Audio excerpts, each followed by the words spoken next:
SpongeBob and Willie's Chocolate Experience.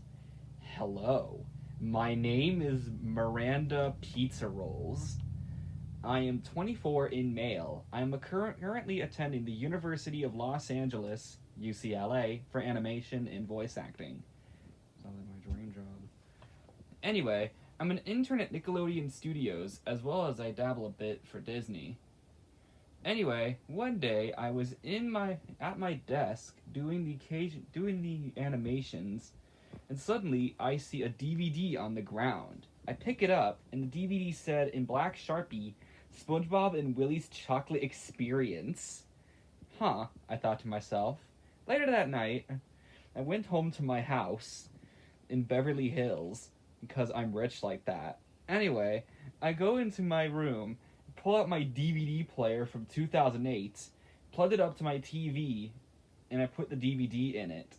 The DVD played the normal Nickelodeon stuff, like commercials, as well as ads for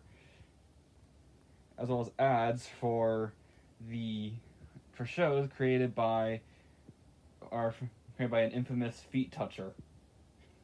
Anyway, it cut to the SpongeBob intro. The intro was normal, but the pirate said, "Are you ready, kids?" Instead of the kids. Instead, it sounded like sounded like Cardi B saying, "Yeah."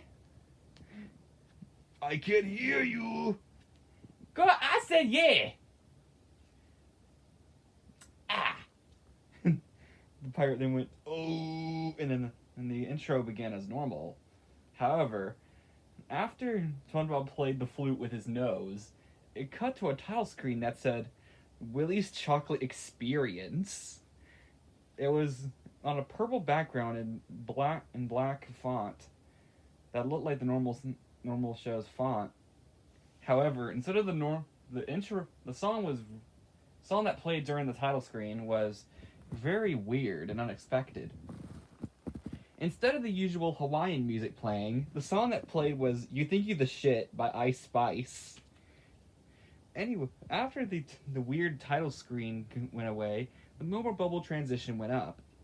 It cut to SpongeBob, Squidward, and Patrick, as well as Sandy and a few of their other friends. Pearl, Karen, Plankton, Beavis and Butthead, Daria, Jane Lane, Trent Lane, Jesse, Quinn and the Fashion Club, the Smiling Critters, Mickey, Oswald, and a few others. Anyway, they were in a train station in what looked like Atlanta. When the train came in, it said Rutherford City Public Transit. They got on the train, and the train said, "This is the Blue Line. The next stop is Convention Center, 42nd Street." After they arrived at the Convention Center, Andrew went, "Oh, I can't wait to go in. This is gonna be great." Patrick said, "Uh-huh, I love chocolate." Squidward said in his normally grumpy tone, "This better be worth it." But before they could enter this convention center, they they had to pay $100 admission fee. "What?" said Pearl. "Why do we have to pay $100? "Yeah, that seems like a scam." "Yeah, Daria, we should probably leave." However, Quinn pressed them to move on. Poppy said, "Why do I gotta pay $100? That seems like a scam." Huggy agreed. Anyway, they all paid $100 individually and went inside the convention center where the experience was. However, when they got in, it wasn't how it was in the ads. Instead, it was just a bunch of props in an abandoned warehouse. But there was a chocolate fountain in the center, so it was kind of promising. Mr. Krabs came on a stage, dressed like Willy Wonka, or Willie McDuff in this case. He said, "Ahoy, everyone! Welcome to my chocolate factory." Squidward said, I paid $100 for this? Seriously? Oh, this better be worth it." "Yes, Mr. Squidward. It will be good." "I agree with the squid," said Daria. Anyway, they head to the Garden of Enchantment. Only, it wasn't very enchanting. Anyway, it was super, super boring. However, Dog Day, furious that they had to pay $100 each, and that they couldn't get any chocolate afterwards, said, "You said this is gonna be full of candy." Mr. Krabs looked to him and said, "I lied." Everyone was shocked. They all gasped. Catnap then went up to him and screamed in his New York accent, "You stupid crab! You made us pay $100 just for a stupid scam! And you said it was a chocolate experience! But no! There's no candy or chocolate in here! It's probably just cavities and depression," said Catnap. "Ooh," Mr. Krabs said, getting angry. Mr. Krabs then went somewhat Super Saiyan, like Goku, took all the smiling critters, and threw them into the chocolate river. They were all covered in chocolate. The smell of their scents and the smell of chocolate suddenly filled the room. All of a sudden, one by one, Rainbow Code, were sucked into the main tube. They were pulled through the tube and turned into candy. Everyone was horrified but had to move on. Poppy and Huggy looked at each other with very scared expressions, not wanting to be there anymore. Anyway, they arrived at the Imagination Lab, where Squidward looked around and said, "What is this?" Mr. Krabs replied, "This is my Imagination Lab." However, it wasn't a lab. Instead, it was just a hallway with a single white table. You know, the pull-out ones? Anyway, it was just like little-sized, Great Value branded lemonade and one jelly bean on the table.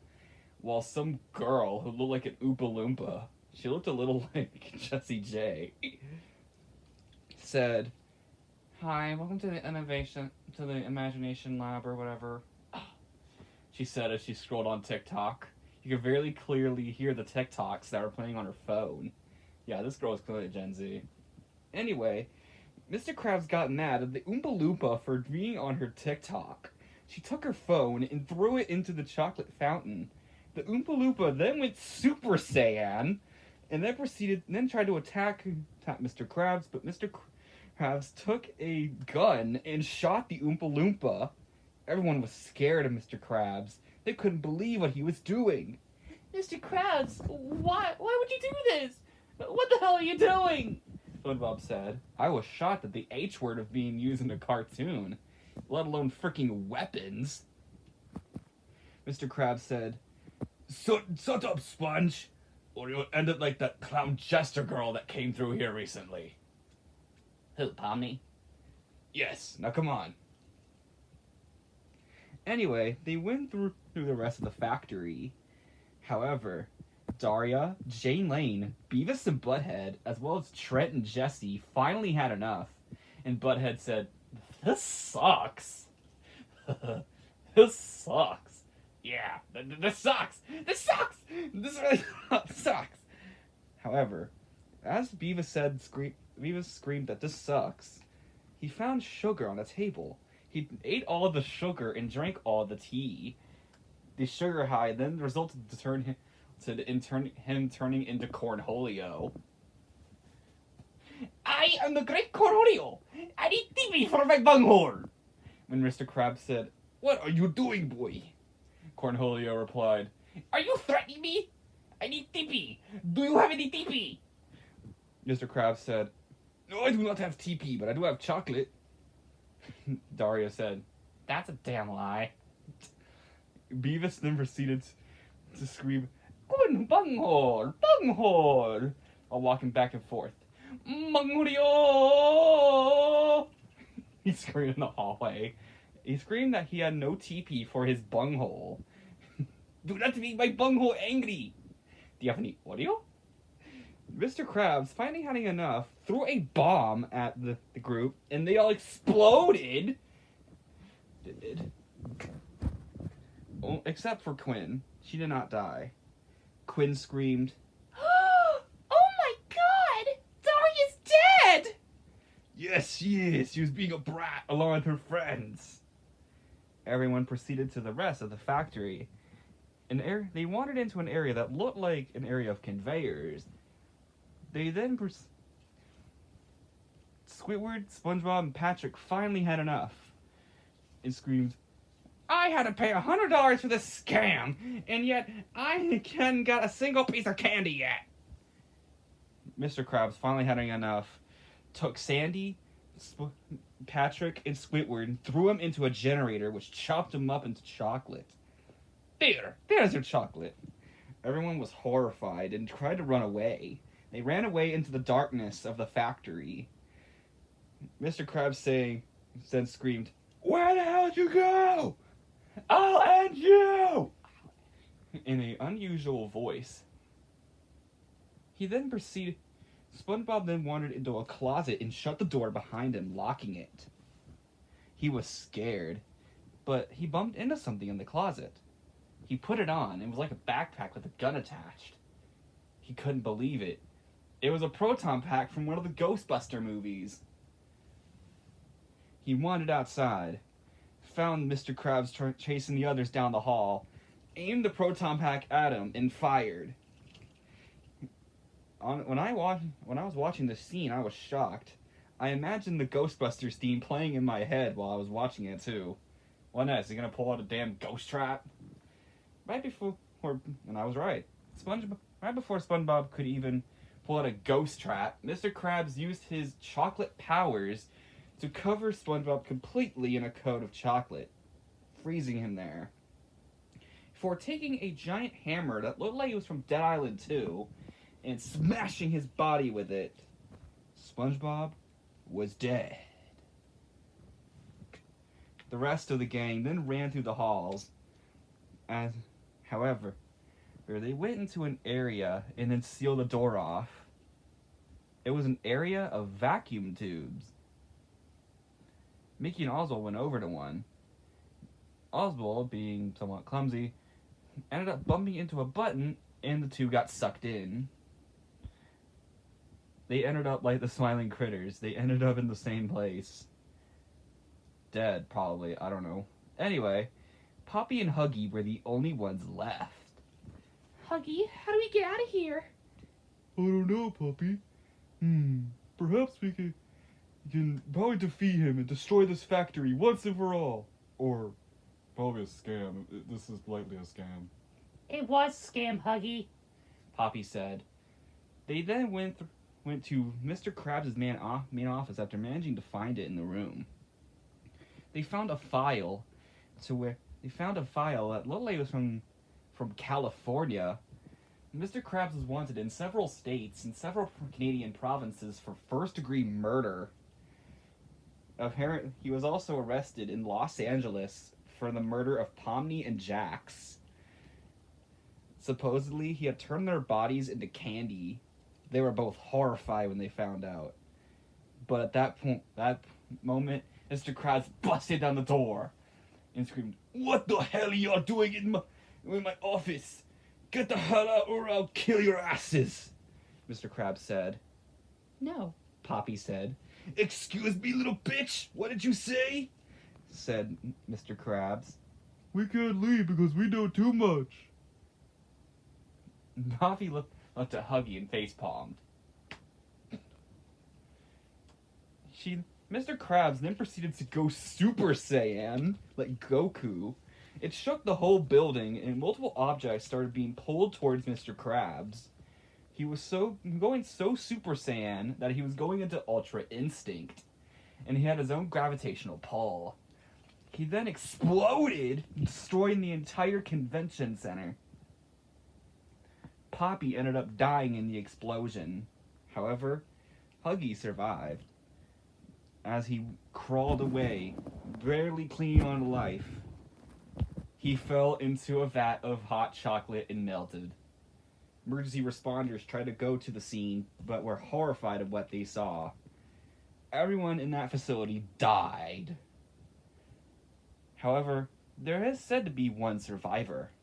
We don't know who they are yet, but legend has it that survivor was hidden in the crowd of people, and that survivor, or survivors in this case, were no other than Billie Eilish and Taylor Swift. Yeah, the Quinn and her fashion club wanted to go to the Eras tour as she was holding a concert there. She was holding one of her Eras tour's concerts at a factory. Sadly, they didn't get to see it. Oh well. The end.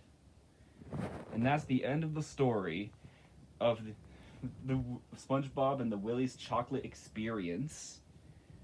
The episode ended with normal credits, but instead of the normal Hawaiian ukulele music playing over the credits, the song that played was instead was the song Price Tag by Jessie J. I was confused. I took the DVD and put it in my closet. I shut the closet door and went to bed. Ugh, that was a weird ass episode, I thought to myself. However, as the night grew to a close and dawn arrived, I had to I was off work because of my experience. I called Nickelodeon Studios and Ariana Grande picked up. She was like, What? and I said, yeah, can you, tell me what this was all about? There was this episode called SpongeBob and Willie's Chocolate Experience, I said. Yeah. Yeah, I think, some guy in the UK made it. And, apparently he hates Nickelodeon, so he sent it as a joke. I don't know. He's probably, a Disney fan or something. And I took a closer look at the DVD as I got it out of my closet while on the phone. I looked on the back, and it said, in really tiny letters, in marker symbols from Dead Space, it said, made by Dan Schneider. I was shocked. I said, okay, thanks for telling me, and hung up.